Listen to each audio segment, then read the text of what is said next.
Okay, so it's been quite a delayed look, but we're going to have a look over the new 21x9 monitors that were announced while I was away over the last few weeks.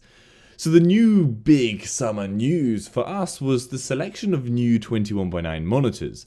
A big deal when our options are currently so limited. And the ones I'll be talking about here are the LG 34UC79G, God, it's a mouthful, these names, the LG 38UC99, and the Dell Ultrasharp U3417W. The Acer ultrawide laptop is something I'll leave for another video, as there's a lot to talk about separately for that. So my favourite of the three monitors we'll start with, the LG 38UC99, because of its sheer massive size.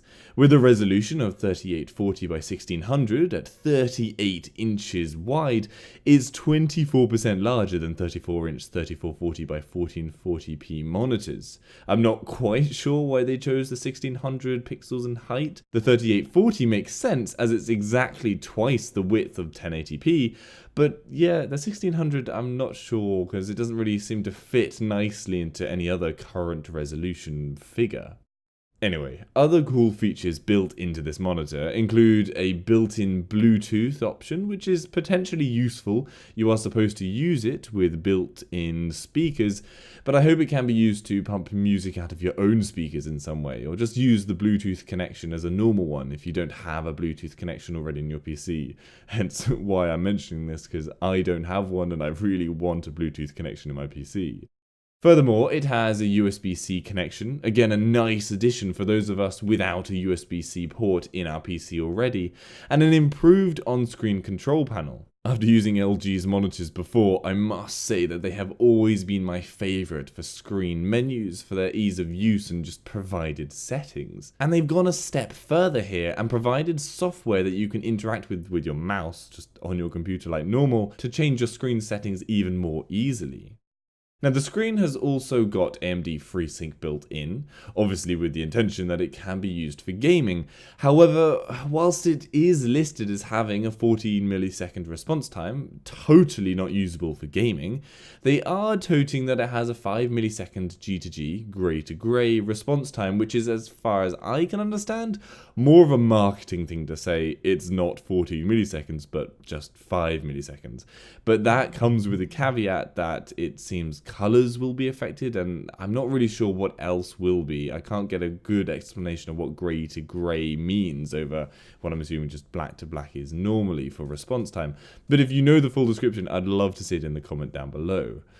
But they are pointing out that it is possible to game nonetheless, and yeah, 40 milliseconds is just ridiculously slow for anything fast-paced.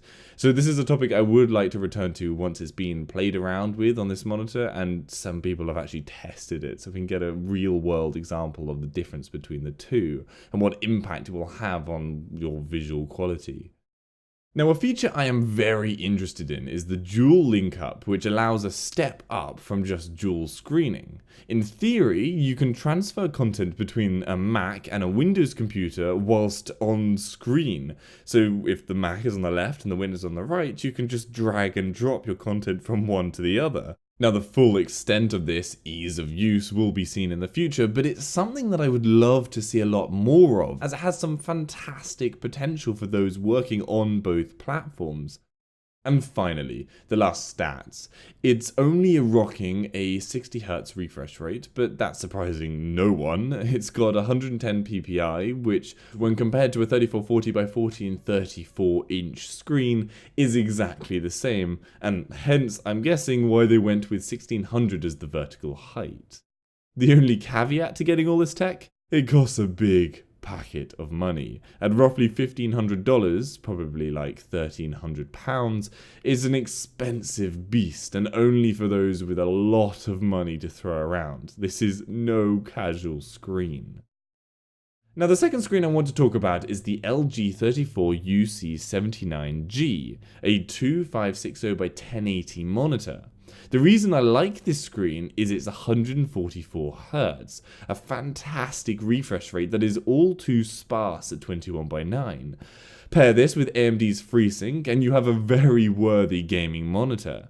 My issue, however, with this is the size of the screen. I know I'm far from alone in saying 34 inches is just too big for 2560 by 1080. It's too low a PPI for comfortable non-gaming use for most people. 3440 by 1440 is a far more suitable resolution, and this is where I think this screen might struggle. I could argue that, oh, you can just buy this screen as a secondary one to your main one and just game on this screen. But for $700, that's roughly £550–600, for that money you want more than just a gaming screen.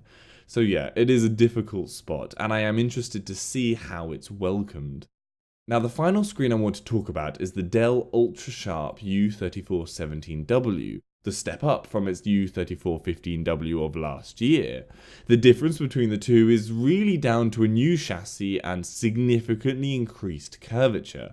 Dell argue that the increased curvature will help professionals like those in finance or just generally in a corporate environment, and they can benefit from the increased curve for an increased productivity level. Now, how true this is over a lesser curved screen, I don't know. But honestly, I don't care. I just love that a manufacturer is trying something new and not doing another bog standard screen. Now, don't get it wrong, this screen was built with corporate use in mind. However, the stats indicate a very good gaming monitor. Yes, it's only 60Hz at 3440 by 1440, but it has an 8 millisecond response time that you can drop to 5 milliseconds in what they call fast mode, and it rocks a beautifully thin bezel. Unfortunately, it doesn't have either AMD FreeSync or G-Sync, but I'm sure that won't put off everyone. And really the main reason I'm very happy about this screen is that the Dell Ultrasharp series is extremely good. They are reliable and well-built screens that scream quality more than most competitors, and I know the pure fact that this monitor is an Ultrasharp series will convince some consumers to buy it. So yes, whilst it doesn't push the boat out and blow everything away in stats, it's a quality monitor that unfortunately does cost a lot. At $1,200, about £1,000, it's expensive, and again, like everything I mentioned here, it's not going to be bought by those on a budget. Overall, I am very happy with what I've seen in these monitors.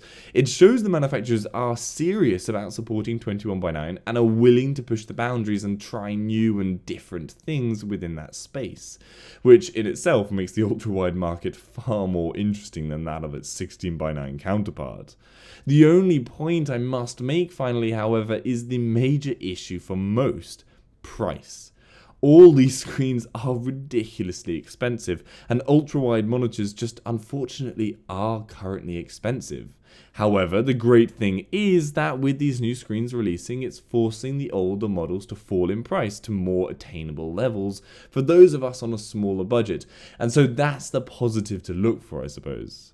Anyway, which of these screens is your favorite? Is there a screen I didn't mention that you love instead? Let me know down below in the comments. And for anything else 21:9, be sure to check out my channel and subscribe for more content. And if you liked the video, give it a like. And if you'd like to donate to the channel, the links to my Patreon page are in the description. See you later.